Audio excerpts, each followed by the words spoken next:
Hi, everyone, and welcome back to another episode of Coffee and Conversations, where two of life's greatest joys come together, coffee and faith. My name is Sophia Coper, and I work at Old North Church as a content creator, and I'm joined with my wonderful co-host. I like the word wonderful. Oh, well, you are. Bruce Chamani. How are you? I'm good. It's hot. I know. I'm from Africa, but this is a bit out there. Well, it's like 95 degrees today. It is wild. And it's not very cool in this room. And we're making hot coffee. And we're making hot coffee. Yep. I don't know whose idea that was. So I'm fully expecting to have a little bit of some sweat. It'll cool us down. Oh. That's my theory. That's how it works? Okay. Good. Okay. And whether you at home are brewing your own cup of coffee, stirring your iced latte, or just in need of a little spiritual pick-me-up, you're in the right place. And today we're thrilled to have Lindsey Yeagley with us. Hello. Yeah. Hi, Lindsey. Thanks for having me. Yes, we're so excited that you're here. Lindsey is the marketing director at Matthias Media, which is a publishing company that is very near and dear to our church because we use so many different wonderful resources from them. And Lindsey here has a real passion for helping everyday believers live out faithful discipleship and natural evangelism right where they are. And I just love that. And how are you, Lindsey? I'm great. Good. A little sweaty, but that's okay. Yes, of course. Yes. VBS yes. week, right? Yes. Yeah. Yeah. Mm-hmm. Yeah, as you can see, I got my first day of VBS today. It's day one, so we haven't lost our Day voices yet. Day one, yes. I mean, I have the easier job. I mean, my job at VBS is just literally going around and getting the fun pictures and videos. But Lindsey, what are you doing for VBS this year? VBS, I am with third grade. Oh, So I get to be with my oldest Gwen and all of her little buddies. Good. Yeah. Is yes. it fun so far? It's, yes, compared to 5-year-olds. Yes. Yeah, I'm sure. 5-year-olds are a little bit different. Yes, 5-year-olds I feel like are a little different. Good. Yeah. Let's just get started with our conversation. Let's get it brewing. And while we're brewing the conversation, our actual coffee is brewing too. Mm-hmm. So yeah, trying it out a little bit differently today. We're letting our coffee brew while our conversation brews. He's brewing. Come on now. Yeah, come on. All right. So to start off, Lindsey, I know you've had your hands in a lot of different ministry outlets over the years. Can you take us back? How did discipleship and evangelism become something you actually lived and not just something that you heard about in church? Like, when did it actually become living in the path of evangelism? Yeah. I would say I really didn't start to understand what discipleship was until I was done with college and kind of ended up here. I think obviously in lots of ways I was discipled. I just didn't know what that meant or what it looked like. But I would say when I started coming here and what was modeled for me was, someone would invite me out to coffee and we'd have a good conversation. And so that was like really encouraging, and then also, pushing me to grow in areas of my faith. And then after leaving conversations like that, I was like, I want to do this. Like, this is really great. I want to do this too. So that was kind of like my first concept of what discipleship is. And then evangelism, I would say, just a few years ago, just understanding, having clarity of the gospel, and then really growing in what compels you in evangelism. So yeah, it's just brief. Yeah. Great. It's interesting when I hear people's stories about how like it clicks. Sophia, how did that happen for you? Well, so it really started when I met my now husband Jared back in 2018. We started going to a different church together, and a church that he was already attending because I was kind of in between some churches. So we went there, and he was already involved with the youth group there, and we were both kind of transitioning out of high school at the time, so we both became youth group leaders. And so that was really nice for us to kind of get our hands deep in that area together, first of all, because it really showed me how important it was, because I didn't really ever volunteer for anything beforehand because I wasn't super connected with the church at the time. Yeah. And so once we kind of did it together especially, and we kind of could bond over that time with each other. It really helped kind of grow that passion for both of us to serve. And it was a small group of students in the youth group, so it was really nice to kind of just what were you guys foster. doing with them? So we so there was the youth pastor and his wife that were the main leaders, but we were the other youth leaders.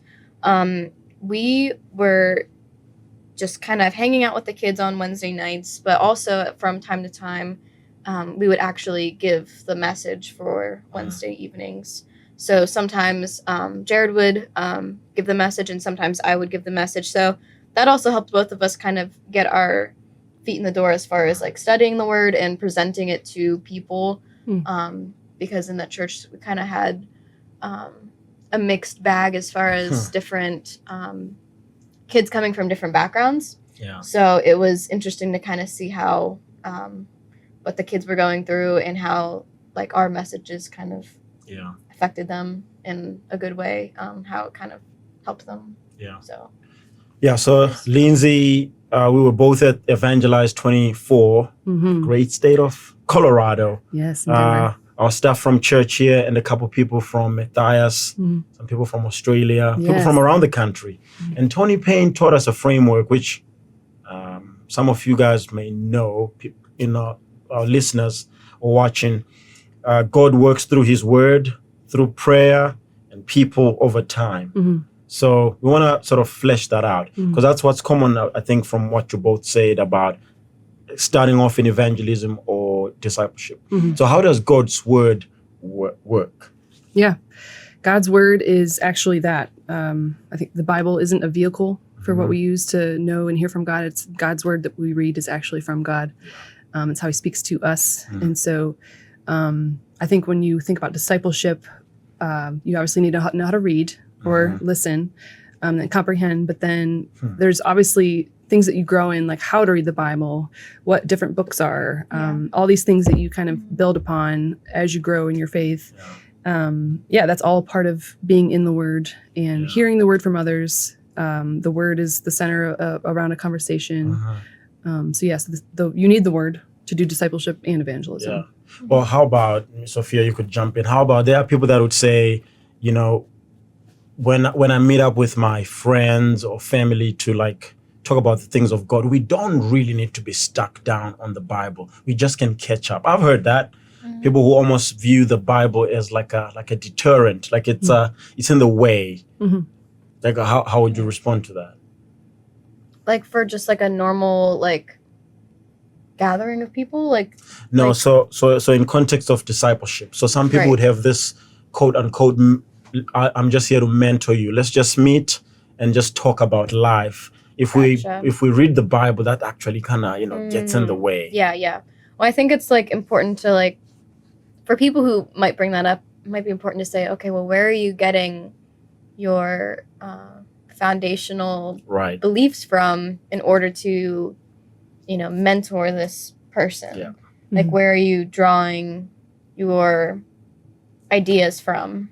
Yeah. And because especially if we are Christian and we want to, mentor somebody, we should be pulling all of our ideas and actions from the Bible first to kind of frame everything else that we do with that person if we want to see them either become a Christian or grow in their faith. Yeah. So that's good. Yeah, I think I used to not be sure of how convincing that argument was, because I just used to be like, it's a bit weird to talk about the Bible all the time, right? But then if you think about it, I don't think it means we're opening verses, but I do think the content of our words is the words of Christ. Yeah, exactly. The truth of, like, why wouldn't you talk about that? Yeah, right. And then people, Lindsey, how does God work through people? Yeah, praise be to God, he actually uses us. He doesn't have to, but he does. And so we need each other. Obviously, if you're doing discipleship one-on-one, you need another person to actually talk to. But also in a broader scale, you need, at church, there's lots of people. And so discipleship happens on Sunday morning as well.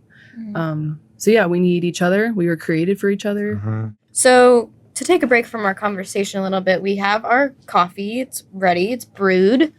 And it's nice and warm, and it's very warm actually. Very warm. And we've been letting it sit for a couple minutes too, so it's still warm. But hey, 5 stars. Bruce, 5 why don't you stars. tell us what we're drinking right now? This is Ethiopian coffee. Ethiopian coffee is one of the best coffees in the world, no doubt. No doubt. If anybody has any different opinion, I'm smelling floral. please email me at beachmoney@oldnorthchurch.org. But yeah, it's floral, it's fruity. I actually got this bag from Scott, so Lindsey's husband. So thanks, What? Scott. For real? This is amazing. What a kind guy. Generous. Sponsoring the podcast. Scott. Yes, thank That's you. exactly Scott. what was on his mind. What a great gift. I don't need this. You can have it. You can have it. Yeah. It's best coffee. Yeah, it's not bad. Yeah, It's it's good. pretty good. Yeah. So talking about people here. Yeah. So in Acts 4, X4. yeah, after Peter and James get in trouble, and they go back to the other Christians, and they pray. They pray, sovereign God, make of everything, and so forth and so on. They pray for boldness instead of praying, for example, for people to be saved. And of course, I'm not saying we shouldn't pray for people to be saved, but I don't know how you both view us people in that equation of God working in people. Like, what are some, I guess, what are some things that people are intimidated by in stepping in boldness to like disciple others or evangelize that you guys notice or observe? I think like people get hung up on like their own image, like, oh, what if people look at me different Right. when I talk to them about Jesus? Or what if they don't want to be friends with me after I talk to them about Jesus? So I think that's a big thing, is like they don't want to like make themselves look silly, or they don't want to like lose friendships that might be at risk, or they might be like questionable state after. So I think that's a huge thing for me, is like, oh, if I talk to this person about faith and their beliefs, then it might make things awkward. It might cause a barrier between the relationship we already have. And especially if that person is unsaved, like I don't want to lose that relationship with that person because I want to see them saved. So it's like a very like fine line of trying to balance, like, how do I talk to them about Christ without also turning them away from the relationship? So That's tough. yeah, I think I'm guilty of this. I think a lot of Christians, that fear is just so overwhelming with starting a conversation, or how do I bring this up naturally? So like trying to strategize. And I think sometimes like I'll have like made up conversations in my head of what I think is going to happen. And then I'm so paralyzed that I don't do anything. Yeah. And so I think a lot of Christians are that way. Yeah. And so what I've learned is that people are more open than you think. Yeah. And so, and if the worst that they can say is no, or I'm not interested, that's really not that bad. That's Right. right. Yeah. And for the most part, I mean, unless you offend them like profusely, I think they'll talk to you again, even if they say, no, thank you, I'm not interested. Yeah. Right. But yeah, like what you said with Acts 4 is interesting, because the disciples don't ask for people to be saved across the country or wherever. They ask for boldness. For them to grow. They ask for God to make them brave. Yeah. I'm thinking maybe there's nothing here, but are they like specific fears that are like that women would have when it comes to discipling other people that unlike men? Because I'll tell you, with men, as you were talking about just the fear of losing the relationship, men tend to be like, they have an ego. So it's almost like if I go to that guy and tell him, hey man, let's meet up to read the Bible, I feel like I'm talking down to them. And already they're thinking about what the possible responses are. Like, I don't know, like, is there any, maybe there's nothing here, I but would say, are there like unique female sort of fears in like discipling one another? I would say, even from experience with Bible study, I think women are afraid to speak up because they think they're going to say the wrong thing. And so if you have people in there that sound like they know what they're talking about, or they're really academic, or and maybe have been a Christian for a long time, but it's really intimidating, I think. And so you don't speak up because you're afraid to say something. But what happens, like, over time, as you get to know the group, you learn that speaking up is encouraging the sister next to you. And so that's discipleship too. And so I think that's a deterrent, where women don't come at all because they're like, well, I don't know anything and I'm just going to sound dumb, so I'm not going to come. Or they come and they are afraid to say something. So that's one way I think women. You know, I find that so funny because men are the opposite, right? Yes, yeah. Men are the ones, I have something to say. statistically, they apply for jobs they don't qualify for. They go for the girl that they don't have a chance. Yeah.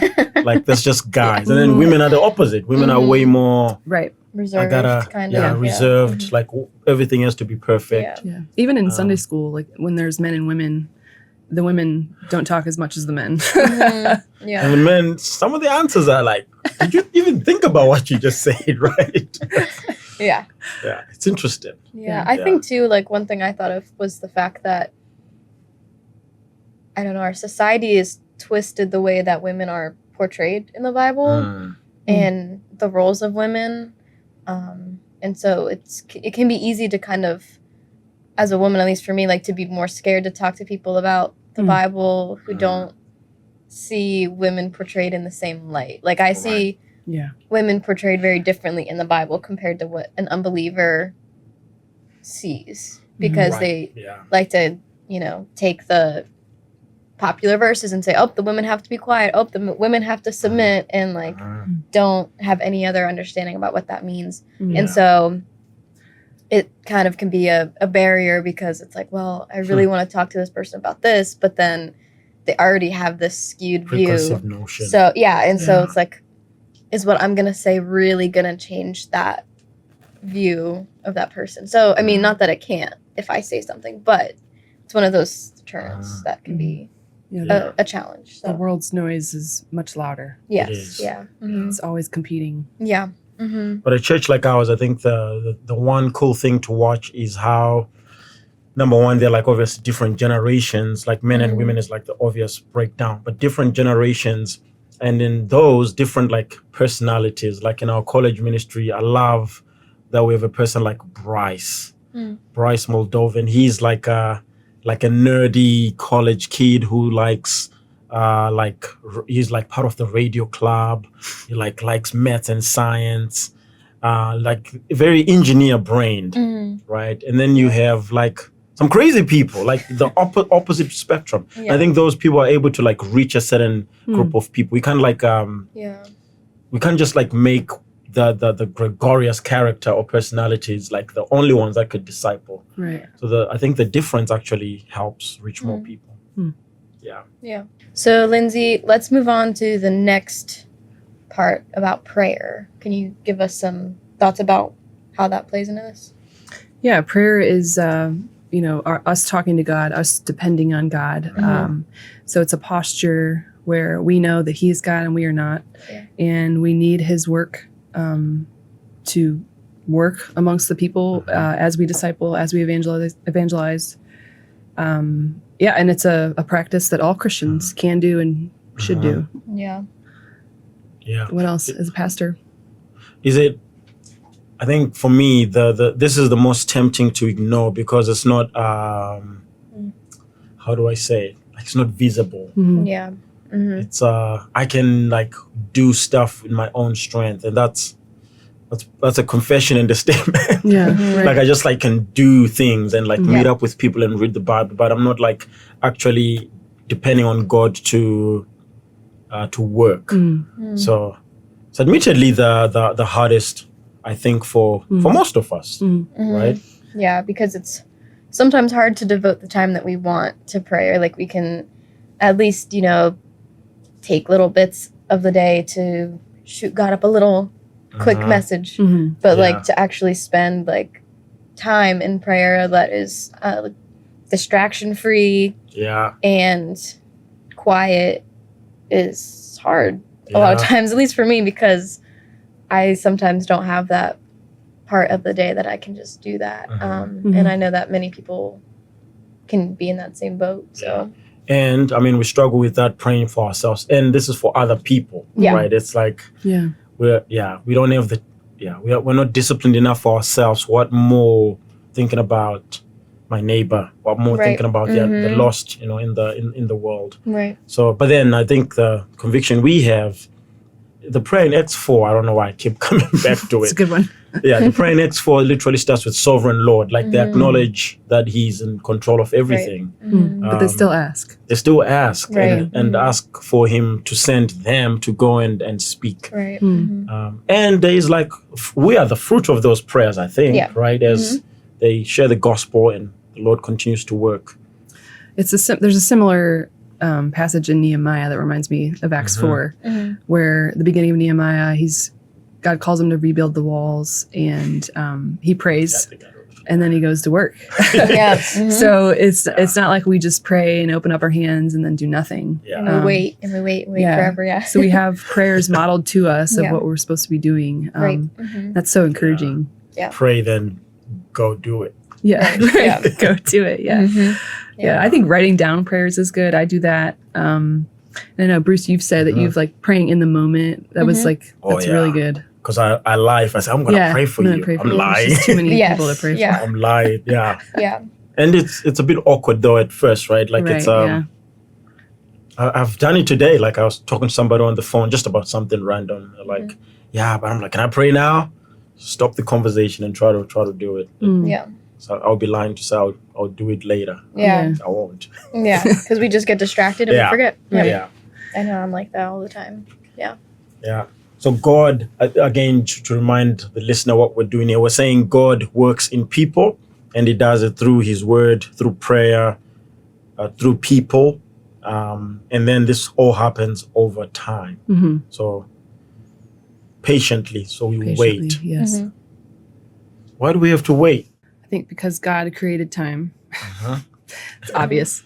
But because we are impatient people and God is perfect, I think we need time to learn things and grow in things.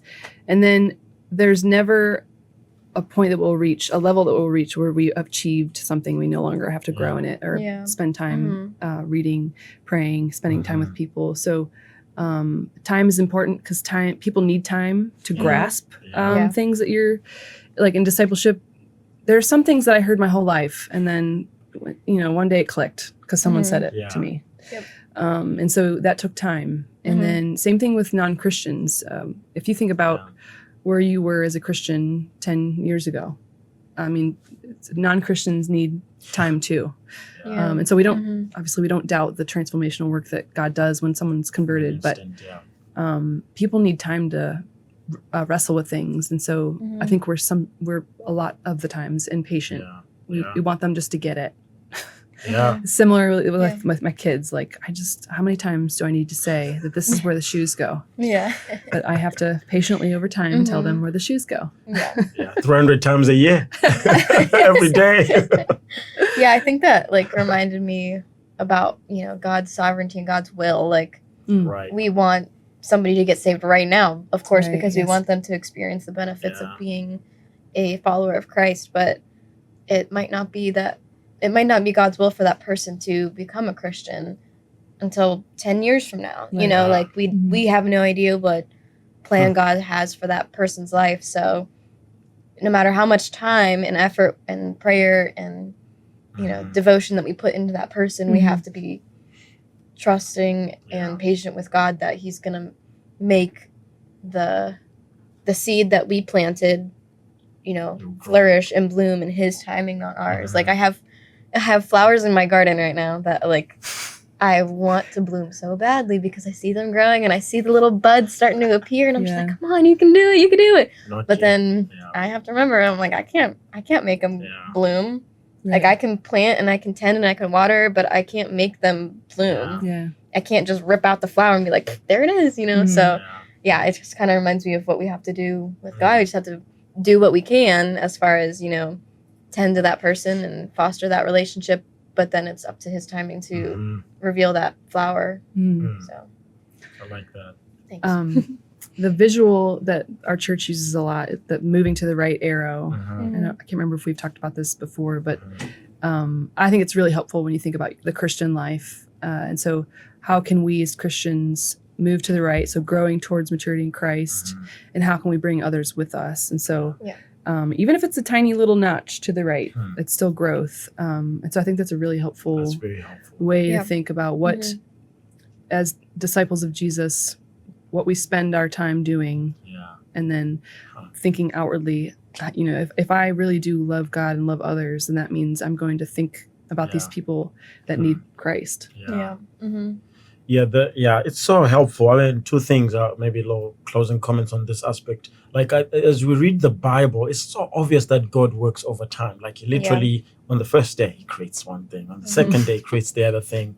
Like, it's so obvious. Like, David is told you're going to be king, but he doesn't, become king then. The Messiah is promised at a certain time, but he doesn't come until we are literally waiting for the second coming. It's so obvious, but then in our moments with discipling other people, I certainly forget, and I'm impatient. But also I wonder if we struggle with time because we think we're the ones that are like controlling, to your point earlier on, right? Like, if I'm applying a formula, this should work. Why don't they put the shoes there? Like, I'm speaking in English. Your shoes go there. Like, why can't you do that? Even if you bribe them with candy, it's like, still... It's not working. but then it's spiritual work, right? It's not it's not like a recipe. If you mix this, spice with that spice, it'll taste like this. And that very humbles me so much, because it means a lot of things are not in my control. Much of the Psalms are wait for the Lord, wait for the Lord. I think it's a constant reminder of we are his created, and we need him. Even the God that's outside of time, we need him. The illustration I've used before in the Bible Talks, our college ministry, is when we're working with God, it's almost like my son Itai. He likes to like help me, pack the dishes. So he's like standing there, takes a spoon or whatever and hands it to me like this, and I take it and I put it where it goes. In my flesh, it actually slows me down. I'm just like, I could do this way faster. Right? But then he feels some form of accomplishment, like I helped out. That's me evangelizing. Like, I'm like nothing in that equation. I'm just like playing, but I feel so important. I feel like I'm doing something so huge, but I'm literally just like, hey, go. Okay, hey, I'm lifting the small little things. So, it's interesting. So may the Lord help us with time. So, Lindsey, to kind of shift our conversation, you wear many hats. You're a mom, you're a wife, you're a photographer, you're a marketing director, you are a volunteer at Old North. How does this framework of all of these different things in your life, how does it play out in your day-to-day? Like, what rhythms do you make to get through all of this? Because that's a lot. And because clearly you have a lot of work to do and a lot of love that you spread and devotion to different areas. So how do you do it all? How do I do it all? I mean, I am busy, but I'm busy just like everyone else. So it's nothing special. I do wear a lot of hats, but I feel like if you're a mom, you just wear a lot of hats. I think, and I didn't learn this until recently, how, like I said earlier, like how you spend your time really matters. And so that kind of reflects what you care about. And so those four things, am I in God's word? Am I spending time with people, both Christian and non-Christian? Am I spending time in prayer? And then am I being patient? And so those four things just shape the things that I choose to do and what I choose not to do. Especially as a mom, I think momming is discipling 24/7. We as we go is all the time with them. And so what's hard about that is they see your ugliest days, the kids do. And so you have a choice as a mom to really lean into that and display, mommy messed up. I can confess and then move on. And so you really get to model forgiveness to them because they get to understand like, yep, mom's human too, and she messes up. Yeah. So discipling with the kids is the most humbling and the hardest work. And then in my photography stuff, I've been doing for over a decade, and God has allowed me to work with a lot of couples. I mean, I rarely do Christian weddings, which is sad to say, but so I have a lot of opportunity to spend time with people that are not Christians that are getting married. And so that I enter in, I'm literally going into their homes. And so there are two ways I can choose to come present on a wedding day. I can come just not even thinking about it, nonchalant, just kind of hide in, or I can actively think, how can God use me today? What can I say that would be moving them to the right, towards the cross? And so I think intentionality really matters if you're a business owner or if you work with non-Christians, which at Matthias, I obviously don't. So Matthias Media is unique because we do this stuff, and we try and get pastors and leaders to do this too at their own church. And so, I think you just have to intentionally think about how you're spending your downtime, your work time as a parent, time as a spouse matters. Yeah, that's really good. Yeah, I mean, as a fellow photographer, I feel like, I've only been doing it for a few years now, but I feel like for weddings, we've probably done more Christian weddings just because so many of our clients or people we know from here. But we have done a handful of non-Christian weddings, and it's so interesting to kind of to be at those because like Jared and I do it together, and we present ourselves as a Christ-centered duo. And we kind of get that, like, it's like on our Instagram and like on our pages, like right in our bio, because like we want people to know that that's important to us, obviously. And it's not like we have to marry Christian couples, because obviously it's a wonderful opportunity for us to serve. And that's kind of the framework that we have in our minds every time we go into a wedding.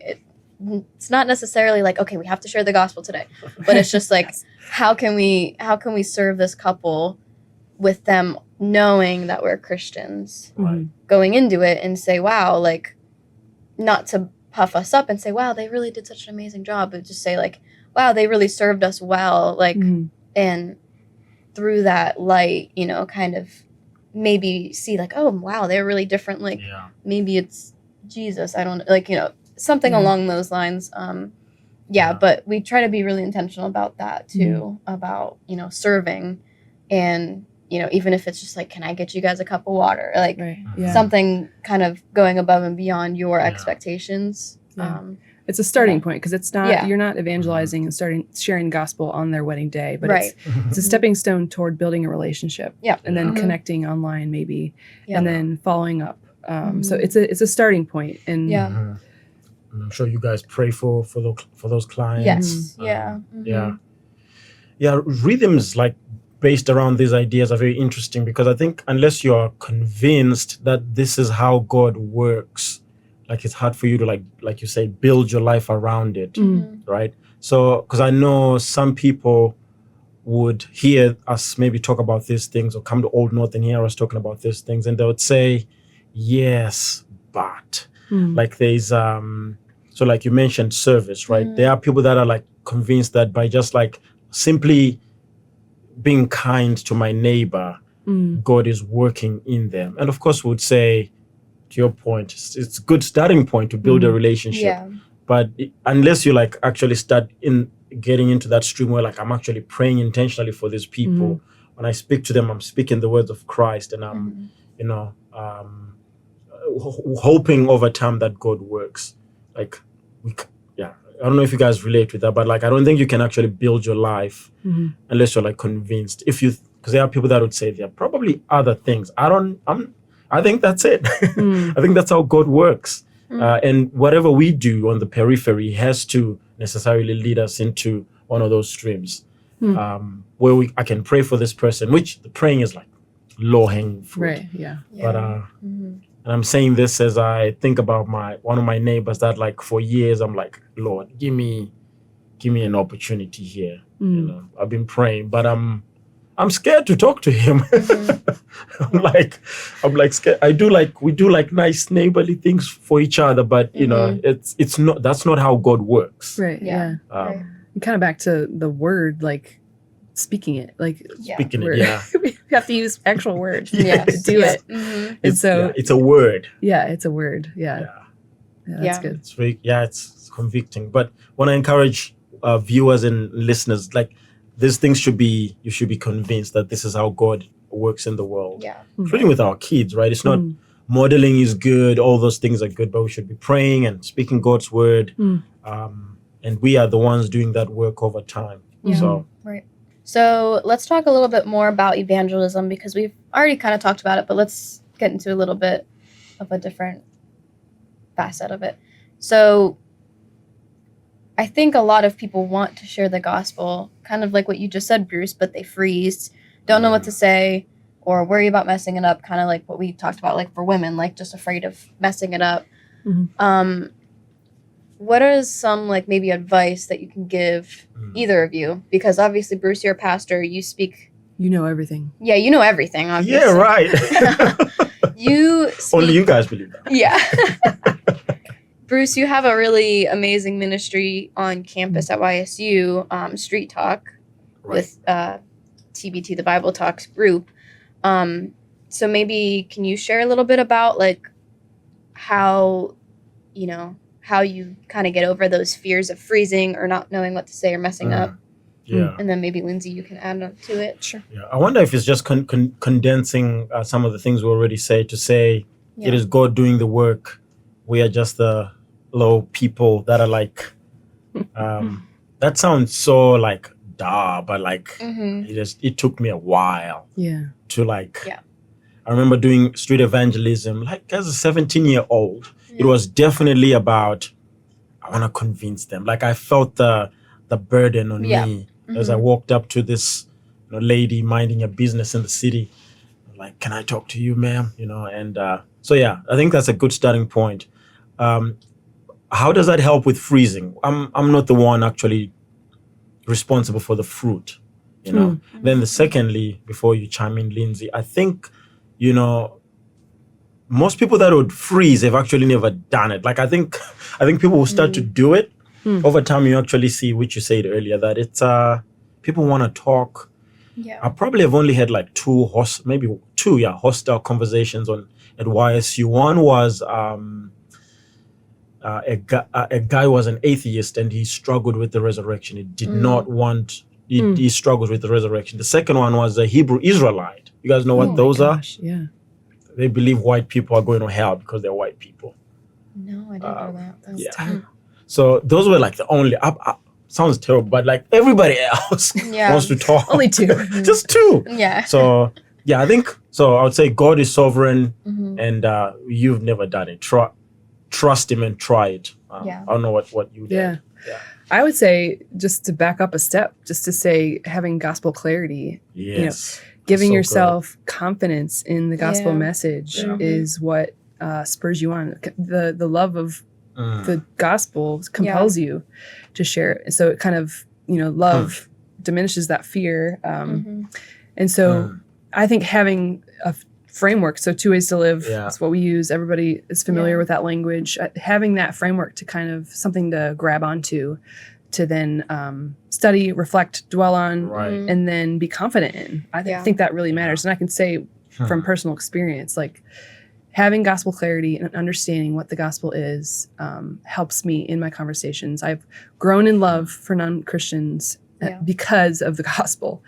And in Charles and Vine, one of the famous quotes is the gospel that converts is the gospel that grows. And so when we think about discipleship, we still need the gospel. And so that's helpful. So like if I'm at home and I'm sharing the gospel with my kids, just going through whatever, reading the Bible, that helps me in my conversation with my neighbor. So, and that's on purpose. God designed it that way. And I think we lose sight of that as Christians. We kind of move on from the gospel. But I mean, for me, it's just like, I need to go back. I need to go back and learn this and fall in love with it over and over again, grow in the knowledge of it. So yeah, I would say gospel clarity is what is necessary for people to actually walk in evangelism and not have that overcoming anxiety and fear. Yeah. But then also like evangelism. Can I stop you right there? What a book they could read to gain gospel clarity? Like what's a, because that's I think low hanging fruit. Yeah. I would say Learn the Gospel is what I would read. And now it's a training course and the videos are included, but it's a great book to do by yourself, but even better with a group or someone else. So that's the one for me that kind of just, I've heard the gospel my whole life, but then that book really clicked for me. It's a good one. Yeah. Sorry I interrupted you. That's I thought okay. it was a good plug-in for I Learn the was going to Gospel. say, You Barista. said exactly what I want to What use. I want. Yes. Yeah, I think when we think about conversion, I think we obviously I think it's a moment of regeneration. God changes people's hearts, but there are like so many other things that have happened up to that point. You know the statistic. I think the Australians came up with it, where for Those a person, good Australians. those good Australians, for most people to get to the point of conversion, they need I think they said 52 conversations. Yeah, so 52 conversations for a person to get it. Right. Yeah. So evangelism isn't just like one and done. You just knock on your neighbor's door and be like, I have something to share, and then walk away. I'm done. So the building of a relationship, that's like me and Sophia having like a deep heart-to-heart conversation every week for a year before I become a Christian. Right. So that's huge. I mean, I don't have heart-to-hearts every week. Yeah, So, right. Yeah. That is huge. And that's hard for someone that's, maybe you don't see often, but so I think the time piece is where we see that into play. And I think Christians maybe lose sight of that. Yeah. And the arrow that you mentioned, the moving to the right, I think it's helpful because I think we're using evangelism and discipleship here kind of separate, but they're actually on the same arrow. Like the gospel that saves or the gospel that compels stranger A to start talking to their neighbor is the same gospel that will save the neighbor, the same gospel that will grow the neighbor. Like it's one arrow, although it's like different things happening at different times. And so each person is on there somewhere, whether it's on this side of the cross or not. And so that kind of helps us. We another term that we use is being left lookers. So can you look left and see who's hasn't grown as far as you have, and you want to come beside, walk alongside them in growth. Yeah, that's really good. How does one become a left looker? I think you, over time, grow in your understanding of what you've been saved from, and working as a disciple, wanting to be a disciple maker. So not just a follower, but wanting to come alongside and make other disciples. So I think, that takes time too. Yeah. Well, I'm thinking 2 Corinthians 5:14. Paul is the love of Christ, like compelling him to not look at people the same. But he also, I don't remember the verses. This is all 2 Corinthians 5, maybe 9, where he talks about we will all appear before the judgment seat of Christ. So coming judgment, the fear of the Lord. So all these things are pushing us to think about our neighbors and our friends. Yeah, I think too, like something that I was wanting to add was the fact that like, because of that, like Judgment Day, and because like we know that according, to what we believe in the Bible is now we're in the last days, of the world, like anytime after Christ, we consider the last days because we know that any point now he could come back and, take us with him into heaven. And part of our responsibility as Christians is to help guide the lost towards Christ to the right, as we've been saying. And so like trying to wrap your brain around the fact that, you are given this specific, duty to do, to bring the gospel to the unsaved, because at any point you could be whisked away. And so like having that kind of burden on you can be really heavy, but at the same time you need to just kind of remember that, again, in God's will, but trying to like perform that duty as best as you can. Like, so Mhm. I finished reading Lord of the Rings for the first time, and Jared and I are going through the bajillion hour-long movies, Oh man. extended versions, of course. And course. so I was just thinking, Overachievers. I know, I was just thinking of the fact, like, you know, like, because in the movies there's a bunch of wars and stuff. So I was thinking of the fact, like, you know, if we are like the messenger, like bringing the news of a war to the city, you know, like if we're the ones that hold the information that needs to be passed on to the other city, like, hey, this bad thing is coming. You need to do what you need to do to prepare for it.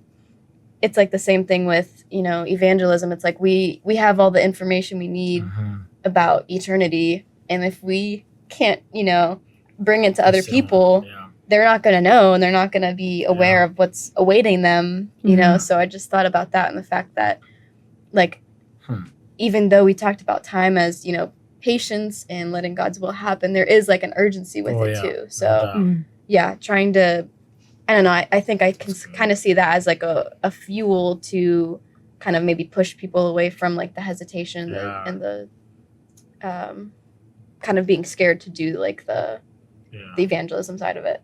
Yeah. Can I share like a little tragic story? Maybe you might have heard it. But when I was sophomore in college, it was a Tuesday evening, well, Saturday evening, like 4 or 5, coming out of college. One of my friends says to me, "Hey, Chimani, you know, I want to tell me about your church stuff, like the Jesus stuff that you're on about. Yeah. I want to think about that stuff." And it's like, I've been in school since 8 a.m. I don't want to talk about that. Like, I'm like tired. I don't have the mental energy. So I was like, let's talk about it this coming week, you know?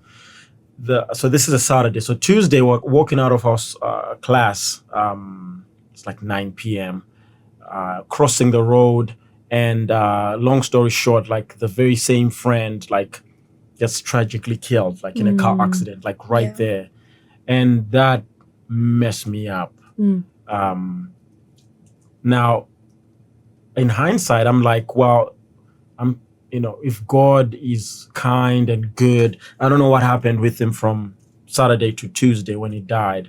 But I dropped the ball. Like, I dropped the ball. To your point about urgency.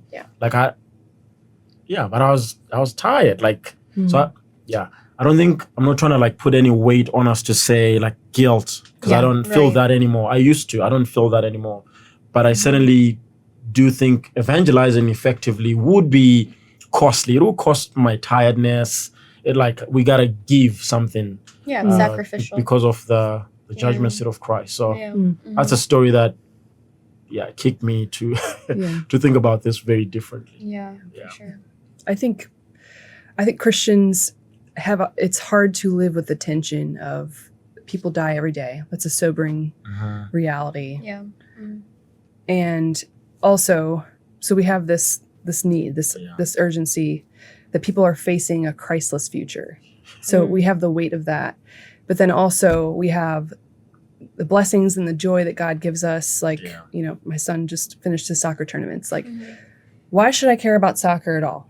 Or, you know, why, you know, anything. All of this matters. And so I think Christians have to live with that tension of like trying to figure out, well, how can I live my life and be reminded of the sobering truth that people are going to be facing a Christless future. And so that's hard. And I think you just have to, I don't know what you do, but you grow and pray that God uses you, does what he is going to do. But yeah, it's a good reminder to be urgent, to be. And I think being in like conversations like this in our church community like helps. Like, it's just like hearing what other people are doing, or how they're, you know, how conversion is happening. Like, that sort of keeps you on that edge to care. So All right. Well, Lindsey, thank you so much for joining us today and for sharing your honest and encouraging, real picture of discipleship. We're all called to do it, and we're all able to do it with God's help, of course. And it's been such a blessing to have you on for our conversation. Is there anything else that you would like to share with our audience as we wrap up? Yeah, I think my prayer would be for our church to be willing to be trained, to be willing to go back to the gospel, Yeah. to have a foundation in it and fall in love with it over and over again. And be willing to do something, whether it's one tiny thing with someone else. Growing in that other person centeredness is what I would say. Mm-hmm. Oh, I'll retweet that. Retweet, re-X, share on my story, everything. Yeah, I think the gospel, like knowing the gospel, fuels us to share the gospel. Yeah. It's so basic. So I hope our people just do that. Yeah. Good. I'll retweet that part too. So you retweet my retweet of her retweet? I'll Quote retweet tweet. your retweet of her comment. She made the She original. retweeted Jesus. Okay, well then yes, I'll retweet your retweet of her retweet of Jesus' The Lord Jesus. Just the Lord Jesus. retweeting I think he's on X now, right? You never Probably. know. Yeah, somebody's got to be doing a count of Jesus, right? Well, anyways, friends, thank you so much for joining us today. And before we completely close, here's our barista battle bracket, where if you're new around here, every episode we do a barista battle bracket where we talk about 2 types of coffee. And at the end of our battle bracket, whenever that day might be, coming up probably sooner than we expect, we will find the king of coffee. Yeah. So this week we have Turkish coffee versus Vietnamese iced coffee, which is just basically 2 different beans, and they're just brewed a little differently. So Turkish coffee is, you guys said, more chocolatey. Yeah. And it has the grounds sweet. in it. It's a little sweeter. Tiny little cup.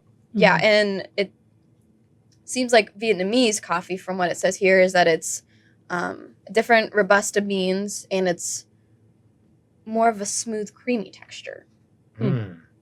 So, what are you guys going with? Turkish. Duh. Well, I've never had either. And for the sake of competition, I'm going to shake it up and do Vietnamese iced coffee. Okay, well, you got to go to Kebab House. All right. Yeah, try the Turkish coffee. Well, maybe we should have some delivered for next time.